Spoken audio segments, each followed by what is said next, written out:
Il y a un petit garçon en bas de chez moi qui dit que quand il sera grand, il fera du kayak au milieu des baleines.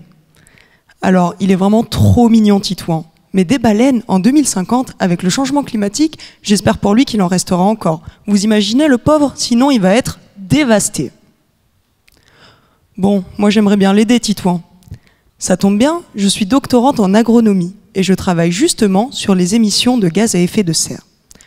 Plus précisément, je travaille sur l'évolution de la production agricole et de la demande alimentaire en Europe. La production et la demande, il faut les voir comme deux amies sur le kayak avec Titouan. Elles pourraient l'emmener voir les baleines car elles offrent chacune une opportunité d'atténuer le changement climatique. Mais pour ça, elles vont devoir se synchroniser pour pagayer. Sinon, elles vont faire du surplace ou pire, le kayak va s'échouer sur le premier caillou. Je m'explique. La production propose de développer l'agriculture biologique, une forme d'agriculture qui se prive d'engrais chimiques et qui est prometteuse pour réduire les émissions agricoles. Mais son rendement, la quantité produite sur une surface donnée, est souvent plus faible.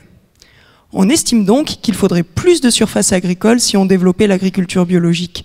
Et ça peut atténuer son effet positif, car aujourd'hui, l'expansion des terres cultivées se fait sur les forêts et les prairies qui stockent du carbone atmosphérique et donc compensent les émissions agricoles.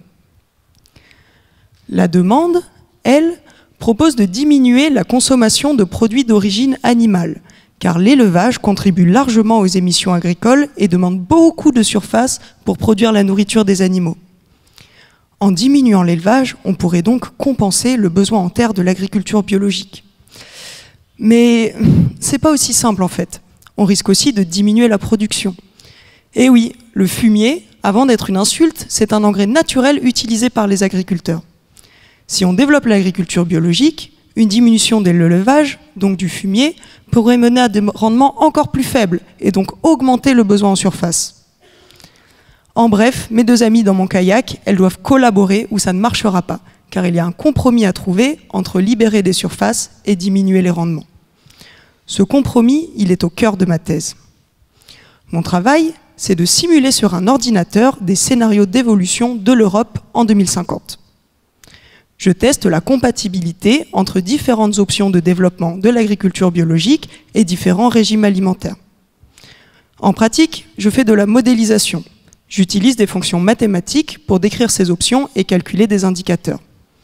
Je cherche la combinaison qui permettra de produire suffisamment en 2050 tout en minimisant le besoin en surface et les émissions agricoles.